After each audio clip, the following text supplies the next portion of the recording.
Iran అలాగే Israel America మధ్య యుద్ధం ముగిసిందా? ఒక రకంగా కొన్ని శాంతి ఒప్పందాలు అయితే జరుగుతున్నాయి, అది కూడా పాకిస్తాన్ ఇన్వాల్వ్మెంట్తో. ఆ శాంతి ఒప్పందాలు కూడా అయిపోయినాయా నిజంగా? లేదు, ఇక్కడ హార్మూజ్ జలసంధి ఒకరోజు మూసేసామని చెప్తున్నారు, ఒకరోజు ఓపెన్ చేశారని చెప్తున్నారు, నౌకలు వదిలేరని చెప్తున్నారు. మళ్ళీ ఇరాన్ శాంతి ఒప్పందాలు అసలు సరిగ్గా జరగలేదు, అనుకున్న దానికంటే అమెరికా ముందు చెప్పిన ఒప్పందంతో ఏకీభవించలేదు, మళ్ళీ మేము మూసేసామని చెప్పి ఇరాన్ చెప్తోంది. కొన్ని నౌకలు కూడా ఆగిపోయినాయి, భారత్కు సంబంధించిన 2 నౌకల మీద దాడులు కూడా జరిగినాయి. అసలు ఏం జరుగుతుంది? హార్మూజ్ని క్లోజ్ చేశారా? హార్మూజ్తో ఎవరు ఆటలాడుతున్నారు? ఇరాన్తో కుదుర్చుకున్న ఒప్పందం అమెరికా ఉల్లంఘించిందా? ఇదే అంశం మీద చర్చించే ప్రయత్నం చేద్దాం. సార్, నిజంగా లెబనాను ఇజ్రాయెల్ మధ్య కూడా కాల్పుల విరమణ ఒప్పందం కుదిరిపోయింది అన్నారు మొన్న అమెరికా ఇన్వాల్వ్మెంట్తో. ఇప్పుడు మళ్ళీ ఆ శాంతి ఒప్పందాలు ఏమైనాయి? మళ్ళీ రెండోసారి కూడా శాంతి ఒప్పందాలు కుదుర్చుకోవడానికి మాట్లాడడానికి సిద్ధం అవుతున్నారు అనేది పాకిస్తాన్ చెబుతోంది. అసలు హార్మూజ్ జలసంధి ఓపెన్ చేసినట్ట, తెరిచి మళ్ళీ ఓపెన్ చేస్తారా? అసలు ఏంటి ఇక్కడ బేసిక్గా ఏంటంటే అమెరికా ఆడుతున్న నాటకం తప్పించి మరేమీ లేదు. వాస్తవంగా కాల్పుల విరమణ ఒప్పందం ఏం కుదరలా. అమెరికా తను కాల్చలేదు, నువ్వు కూడా కాల్చిపాకంది అంతే.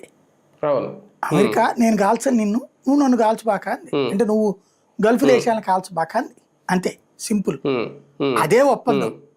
మిగతాదంతా ఊహాజనితం. ట్రంప్ చాదస్తమని కూడా అన్నాం. ట్రంప్ని ఆసిఫ్ మునీర్ అన్నా మోసం చేస్తుండాలి, లేదా ఆసిఫ్ మునీర్ని అడ్డం పెట్టి ట్రంప్ అయినా ప్రజలు మోసం చేస్తుండాలి. బేసిక్గా 15 డిమాండ్లు అమెరికా పెట్టింది, 10 డిమాండ్లు ఇరాన్ పెట్టింది. ఈ 15లో అమెరికా కోరింది ఏంటది? అణ్వస్త్రాలు చెయ్యనని ఇరాన్ మాట ఇవ్వాలి. ఇరాన్ కుదరదని చెప్పింది. స్టిల్ నౌ వాళ్ళ దగ్గర ఉన్న యురేనియం మాకు ఇచ్చేయాలి, కుదరదని చెప్పింది ఇరాను. వాళ్ళ దగ్గర ఉన్నటువంటి అణుక్షేత్రాలు ఏదైతే ఇస్ఫహాను ఈ మిగతా ప్రదేశాల్లో ఉన్నాయో అవి పర్యవేక్షణ తమకు అప్పచెప్పేయాలని. మా దేశంలో నువ్వెవడో పర్యవేక్షించడానికి గొట్టం, మాదేం పాకిస్తాన్ కాదు కదా. పాకిస్తాన్లో దాన్ని నటాంజము ఇరాన్ది ఉంటుంది. అక్కడ ఉన్నటువంటి రేజినా హిల్స్ వచ్చేటప్పటికి వీళ్ళ దగ్గర ఉంటుంది. మొన్న జరిగింది కదా, మనం కొట్టాం కదా నూర్ అహ్మద్ ఖాన్ ఎయిర్ బేస్ దగ్గర, అక్కడ వీళ్ళ దగ్గర ఉంటుంది పాకిస్తాన్. అలా మాదేం మీకు ఇవ్వమని చెప్పింది. పాకిస్తాన్ అయితే వాళ్ళ అణుక్షేత్రాన్ని అమెరికా పర్యవేక్షణలో పెట్టింది బయటికి చెప్పకుండా. మొన్న మనం బాంబే వేసాక కానీ తెలియలేదు ప్రపంచానికి. అదే ఇరాన్ అట్ట ఇవ్వడానికి ఒప్పుకోవట్లేదు. ఈ 3 ప్రధానమైన డిమాండ్ అమెరికా.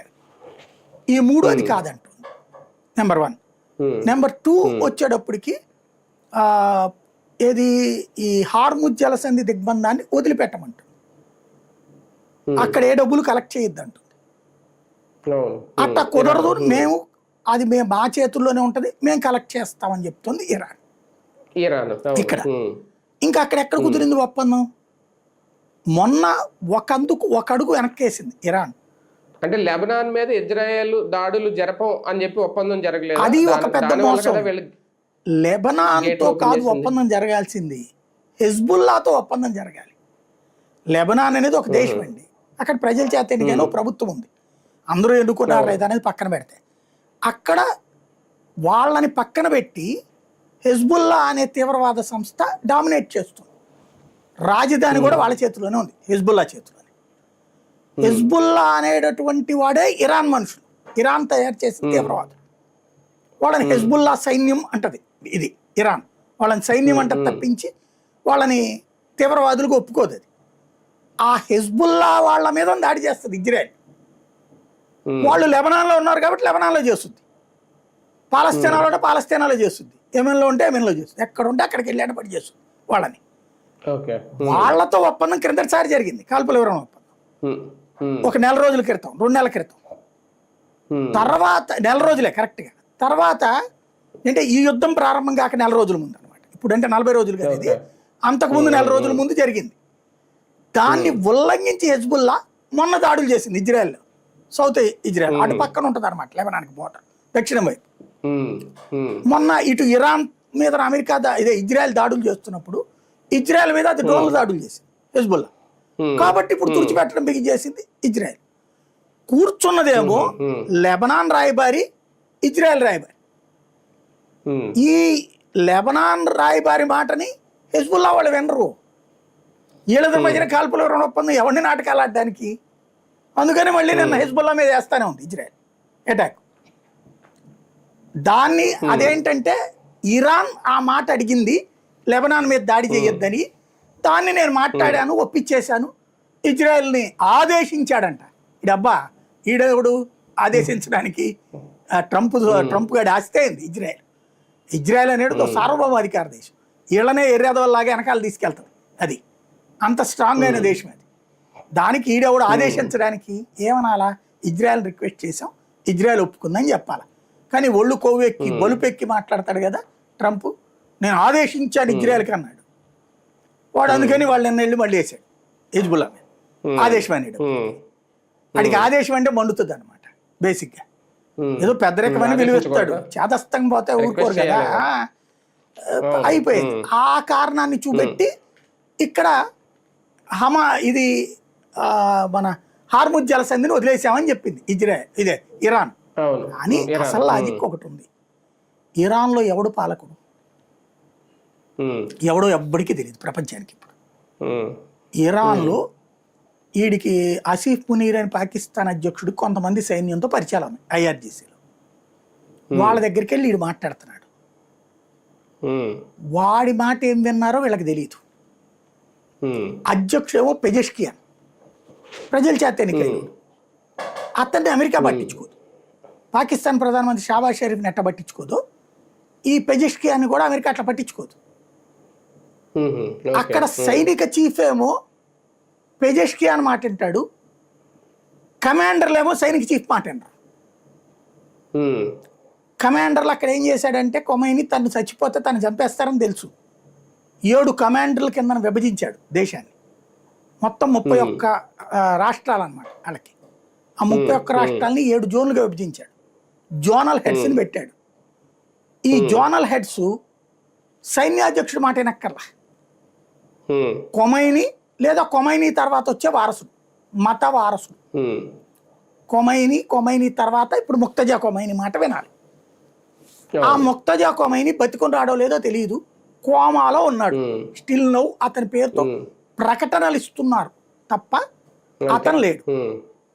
అతను ఉంటే ఇష్యూ పరిష్కారం అయిపోయేది. అతను లేడు. ఇప్పుడు అమెరికా ఏం చేస్తుంది ప్రపంచానికి కానీ ఈవెన్ ఇరాన్లో ఉన్న ఆ కొమైని బ్యాచ్కి మోసం చేస్తుంది. ఎట్లాగా? ఆ కొమైనీతో కాస్త సన్నిహితంగా ఉన్నటువంటి అక్కడున్న పార్లమెంటు స్పీకరు, అక్కడున్న విదేశాంగ మంత్రి అరాక్చి, వీళ్ళిద్దరూ కూడా కొమైని ఇంతకుముందు పెట్టుకున్నోళ్ళే. వాళ్ళతో చర్చలు జరుపుతుంది. వాళ్ళని ఎవరు డిసైడ్ చేశాడు? ఇప్పుడు కొమైని ముక్తజా కొమైని ఉంటే ఆడితోనే చర్చలు జరపాలా, ఆయనతోనే. ఆయన కాదనుకున్నప్పుడు ఆయన నేను వీళ్ళని పంపిస్తున్నానయ్యా మీ దగ్గరికంటే వీళ్ళతో చర్చలు జరపాలి, లేదా అధ్యక్షుడితో చర్చలు జరపాలి. వీళ్ళిద్దరితో చర్చలు జరుపుతున్నారు. వీళ్ళు చెప్తే వాళ్ళు మాట వింటారా సైన్యం? లేదు. కాబట్టి ఏం చేశారు? హార్ముజ్ జలసంధి దగ్గర డబ్బులు కలెక్ట్ చేసుకోవాలనుకునేది ఈ 7 బ్యాచ్ల ఉద్దేశం. రెగ్యులర్గా సంపాదించుకోవచ్చు. ఇప్పుడు పాకిస్తాన్ సైన్యం రోజు డబ్బులు సంపాదించుకుంటుంది కదా, అక్కడ వాళ్ళ సరిహద్దుల్లో టోల్గేట్ల డబ్బులు కూడా పాకిస్తాన్ సైన్యానికే పోతాయి, సైనిక అధికారులు తింటారు. అట్లాగే హార్ముజ్ జలసంధిని శాశ్వతంగా డబ్బులు సంపాదించుకుని ఒక సెంటర్ అనుకుంటాం. టోల్గేట్ పెట్టుకుని డబ్బులు వసూలు చేసుకోవడం. ఇంకోటి ఆధిపత్యం వస్తుంది కదా, వెళ్ళే షిప్ నల్లా తాగుబోతోడు మాట్లాడినట్టు మాట్లాడతారు. ఇక మేము పర్మిషన్ ఇస్తున్నాం, ఎవడో పొద్దున మాట్లాడు, ఈడెవడే డబ్బా సొమ్ము సముద్రంలో పర్మిషన్ ఇవ్వడానికి, దాంట్లో కాల్పులు జరుపుతున్నావు అంతే కదా. ప్రపంచ దేశాలకు మండిన రోజున అందరు కలిసి తలా 4 బాంబులు ఎత్తే చచ్చూరుకుంటారు. ప్రస్తుతానికి వేయట్లేదు, ఎందుకంటే వాణిజ్య నౌకలు ఎవరి మీద ఏదో నిదానంగా చూద్దాంలే అనేసేసి. అందరికీ ముడి కింద కాలింది అనుకోండి, తలా 4 బాంబులు తీసుకొస్తే ఎంతసేపు? అదేమి ఆకాశంలో చూడుబడ్డ దేశం ఏం కాదు. దాని దగ్గర ఇంకా అణుబాంబులు తయారు చేసుకునే స్టేజ్లో ఉంది. అందులోనే వేసి పెడితే మొత్తం బూడిదైపోతుంది. ఆ బూడిద అవ్వకూడదని ఎవడికాడు మానవత్వంతో ఆలోచిస్తున్నాడు. వీళ్ళు అహంకారంతో ప్రవర్తిస్తున్నారు. వాళ్ళు కూడా ట్రంప్కి ఎంత బలుపు ఉందో వీళ్ళకి అంతే బలుపు. ఇప్పుడు వాళ్ళు ఏమన్నారు? ఓ బ్యాచ్ హార్ముజ్ జలసంధిని ఓపెన్ చేశారు, ఇంకో బ్యాచ్ వచ్చి లెబనాన్ దాంట్లో మాకేం తెలియలేదు కాబట్టి మేము కాలుస్తున్నాం అంటాడు. హార్ముజ్ జలసంధిని ఎందుకని ఆపారు? ఇప్పుడు హార్ముజ్ జలసంధిని ఓపెన్ చేశారు లెబనాను ఇజ్రాయెల్ ఒప్పందం కారణంగా. అది వీళ్ళు చెప్పి ఓపెన్ చేశారు IRGC వాళ్ళు. అట్టించి మేము అడ్డుపడం, మీరందరూ ఎలాంటి ప్రపంచం వాళ్ళందరూ ఇక టోల్ గేట్ అడగనులే అన్నారు. అమెరికా ఏం చేసింది, ఇక్కడ మళ్ళీ డబుల్ గేమ్ ఆడింది. ఇరాన్కి సంబంధించినటువంటి నౌకాశ్రయాలన్నింటినీ అమెరికన్ యుద్ధ నౌకలతో దిగ్బంధించేసింది. ఇరాన్ వాడికి ఇప్పటికీ ఒక పెద్ద సమస్య ఉంది. వాడు అందరి నౌకల్ని ఆపి వాడి నౌకల్ని పోనిచ్చుకుంటున్నాడు కదా, వాడు చక్కగా వ్యాపారం చేసుకుంటున్నాడు ఇప్పటిదాకా. ఇప్పుడు అమెరికా వాడు ఆయువు పట్టును కొట్టింది, ఆ నౌకాశ్రయాల్ని మూసిపడేసింది. అంటే అక్కడ వాళ్ళ యుద్ధ నౌకలు ఉంటాయి. 27 వాణిజ్య నౌకల్ని బయలుదేరిన దాన్ని వెనక్కి పంపించింది. ఇప్పుడు హార్ముజ్ దగ్గర వీళ్ళు ఎట్ట వెనక్కి పంపిస్తున్నారో ఇరాన్ నౌకల్ని వెనక్కి పంపిస్తోంది అమెరికా. నాతో శాంతి ఒప్పందం ఫైనల్ అయ్యేదాకా నీకు అంతే అంటుంది అమెరికా. భారత్ నౌకలు కూడా ఉన్నాయి, అదే మొత్తం ఉన్నాయి. మొత్తం 1000 నౌకలు అన్ని బయలుదేరినాయి. వాటిని ఇప్పుడు మళ్ళీ ఇరాన్ ఆపుతుంది. ఎందుకని, మీరు అమెరికా యుద్ధ నౌకలు వెనక్కి వెళ్ళిపోవాలి, మేము ఫ్రీగా ఉండాలి అంటుంది. అమెరికాకి ఇప్పుడు పోయేదేం లేదు, వాణిజ్య నౌకలు మిగతా వాటిని ఆపితే ఆడికేం లాస్ లేదు. కొట్టుకు సచ్చేది ప్రపంచం కదా ఆడికి. ఇప్పుడు ఇరాన్ని ఈ గ్యాప్ అడ్డు పెట్టి, కాల్పుల అడ్డు పెట్టి వాడి యుద్ధ నౌకలతో ఇరాన్ని దిగ్బంధించి పడేశాడు. ఇరాన్కి ఇప్పుడు వాళ్ళ వాణిజ్య నౌకలు వెళ్ళకపోతే డబ్బులు ఆడి నుంచి వస్తాయి, ఆడు ఆయిల్ అమ్ముకోవాలా. ఆయిల్ ఇప్పటిదాకా ఆడ ఆయిల్ని ప్రపంచ దేశాలు కొన్నీ ఇది అడ్డు పెట్టింది, కానీ చైనా కొంది. మనకి 40 రూపాయలకి రష్యా ఇస్తే వాడికి 30 రూపాయలకే ఇచ్చింది ఇరాన్. అలా డబ్బులు సంపాదించుకుంది ఇంతకాలం ఇరాన్. దాంతోనే ఆ సొరంగాలు తవ్వుకుంది, బాంబులు తయారు చేసుకుంది. తిండి ఉంది వాళ్ళ దగ్గర ఇప్పటిదాకా. ఇప్పుడు తిండి ఉండదు వాళ్ళకి. వాళ్ళ దగ్గరికి ఏ షిప్పు రాదు, వీడి దగ్గర షిప్పు పోదు. అక్కడున్న సరుకులు పాడైపోతాయి, కొత్త సరుకులు రావు. ఆయిల్ అమ్ముకోవడానికి లేదు, ఆర్థిక దిగ్బంధంలోకి వెళ్ళిపోతుంది. కాబట్టి వాళ్ళు మళ్ళీ హార్ముజ్ని అడ్డుకుంటే ప్రపంచ దేశాలు కలిసి ఒత్తిడి తెస్తాయని ఆలోచిస్తున్నారు. అంతా బాగానే ఉంది, కానీ ఇప్పుడు కనీసం వీళ్ళు గల్ఫ్ మీద దాడి చేసే పరిస్థితిలో ఉన్నారా అంటే డౌట్. లేకపోతే ఇప్పటికీ చేసేసారు గల్ఫ్ మీద. మొన్నటిదాకా ఏంటంటే అమెరికా యుద్ధ నౌకలు ఓ 1000 కిలోమీటర్ల దూరంలో పెట్టారు వీళ్ళు వేసిన డ్రోన్ల దాడికి భయపడి. ఇప్పుడు అమెరికా యుద్ధ నౌకలు 18 వచ్చేసినాయి ఇక్కడికి, చుట్టుముట్టేసినాయి. ఇప్పుడు వీళ్ళు వాళ్ళ జోలికి వెళ్తే పెంచేస్తారు. మ్యాక్సిమం ఏదైనా చిన్న డ్యామేజే జరుగుతుంది, కానీ పెద్ద డ్యామేజ్ ఇరాన్కి జరుగుతుంది. కాబట్టి ఇప్పుడు గ్రిప్ వచ్చేసింది అమెరికాకి. హార్ముజ్ జలసంధిని నువ్వు అడ్డుకున్నంత వరకు నేను నిన్ను అడ్డుకుంటాను కాదు. ఇప్పుడు అమెరికా అంటోంది, ఇరాన్ అంటోందేమో నువ్వు మా దేశాన్ని దిగ్బంధించినంత వరకు నేను హార్ముజ్ జలసంధిని దిగ్బంధిస్తానంటోంది. అమెరికానేమో నువ్వు శాంతి ఒప్పందం సంతకం పెట్టే వరకు నేను నీ దేశాన్ని వదిలిపెట్టనంటోంది. అంటే శాంతిని బలవంతంగా లాక్కోవాలనుకుంటోంది. ఆ శాంతినేమో రానంటోంది. శాంతి సమస్య ఏంటి, వీళ్ళు అణ్వాయుధాలు చేయకూడదు, యురేనియం ఇచ్చేయాలి, అలాగే భవిష్యత్తులో అణ్వాయుధాలు చేయనని చెప్పాలి. అవన్నీ చేస్తే ఇరాన్ సైన్యం వాళ్ళు ఆ కమాండర్లు వాళ్ళనే కొడతారు, పాలకులు. అంటే బలవంతపు శాంతి ఒప్పందాలకు బలవంత పెళ్లి చేసుకున్నాం అంటోంది. ఎట్ట కుదురుద్ది, అది సమస్య. సార్ రేపు 23తో ఈ కాల్పుల విరమణ ఒప్పందం ఏదో ముగుస్తుందంట కదా ఇరాన్కి అమెరికాకి మధ్య. మళ్ళీ ఇప్పుడు అంటే అమెరికా సిద్ధపడుతుందా కాల్పులకి? ఇప్పటికే ఆ ఒప్పందాన్ని ఉల్లంఘన చేయదు అమెరికా. మళ్ళీ కాల్పుల విరమణ ఒప్పందం పొడిగిస్తానంటది. అదేంటంటే సాఫ్ట్ గేమ్ ఆడుతుంది. అటాక్ చేశారనుకోండి, ఇరాన్ సర్వనాశనం కాకూడదు అమెరికా దృష్టిలో. తన మాట వినే పాలకులు ఉండాలి. ఎందుకంటే ఇరాన్ సర్వనాశనం అయిపోయిందంటే పశ్చిమాసియాలో అమెరికా మాట వినేవాడు ఎవడు. ఇరాన్ అనే రాక్షసుని చూపించి గల్ఫ్ దేశాలు అనేటటువంటి వ్యాపారుల్ని భయపెడుతుంది. గల్ఫ్ దేశాల సెక్యూరిటీ తన బాధ్యత అని చెప్పి $5 ట్రిలియన్ తీసుకుంది ఇప్పటిదాకా. $5 ట్రిలియన్ అంటే ఇండియా జీడిపి అంత తీసుకుంది. ఇంకా నిరంతరం ఆదాయం అది పోతుంది. రేపు ఇరాన్ అయిపోయింది అనుకోండి, ఇరాన్ పని అయిపోయింది, లైక్ ఒక ఆఫ్ఘనిస్తాన్ లాగాను బంగ్లాదేశ్ లాగాను మిగిలిపోయింది అనుకోండి, శ్రీలంక లాగాను, వాళ్ళందరికీ థ్రెట్ లేదు కదా. వాళ్ళకి అమెరికా మాట ఎందుకంటారు? ప్లస్ డాలర్లో కూడా వ్యాపారం చేయరు. మొన్ననే ఆల్రెడీ డాలర్ల ఒప్పందం ముగిసిపోయింది. ఇదివరకు $1 అనేది 50 ఏళ్ల క్రితం పెట్టింది అన్ని దేశాలు వాడుకోవడానికి. $1 అంటారు అన్నమాట. పెట్రోల్ కోసమే డాలర్ అప్పట్లో. అప్పట్లో కుదుర్చుకున్న ఒప్పందం వల్లనే అమెరికా ఇవాళ అంత సంపాదించుకుంది. $30 ట్రిలియన్ ఎకానమీ కింద ఉంది.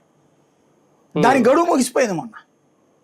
ఇంతవరకు అది ఎక్స్టెండ్ చేయలే సౌదీ అరేబియా. ఇప్పుడు అందుకని ఈ యుద్ధం ద్వారా దాని మీద ప్రెషర్ చేసి మళ్ళీ డాలర్ వైపు, ఎందుకంటే ఇప్పుడు అరబ్ దేశాలు అటు ఇజ్రాయెల్తో స్నేహం చేస్తున్నాయి, ఇటు చైనాతో స్నేహం చేస్తున్నాయి, రష్యాతో స్నేహం చేస్తున్నాయి.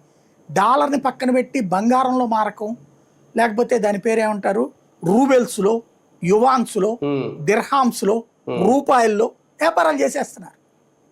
ఇది జరిగితే అమెరికా 40%, ప్రపంచంలోని 40%లో వాడి డాలర్ బతుకు స్టాండ్ అయిపోయినాడు. కాబట్టి ఇరాన్ అనే వాడిని తన కోసం రెచ్చగొడతానే ఉంటుంది.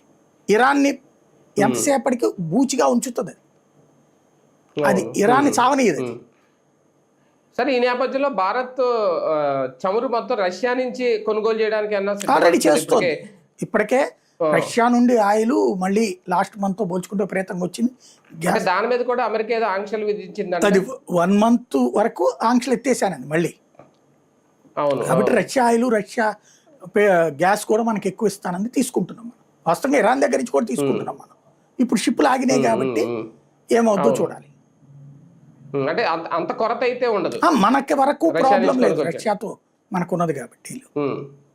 అవును అవును, రైట్. చూద్దాం. ఒక రకంగా మళ్ళీ హార్మూజ్ అయితే ప్రస్తుతం బంద్ చేశారా లేదు, మళ్ళీ రేపు 22 తర్వాత కాల్పుల విరమణ ఒప్పందం కంటిన్యూ చేస్తారా, ఒకవేళ లేదంటే మళ్ళీ కాల్పులు జరుగుతాయి, దాన్ని బట్టి ఏం జరుగుద్ది, హార్మూజ్ని మళ్ళీ ఓపెన్ చేస్తారా లేదా అనేది ఇంకా వేచి చూడాల్సింది.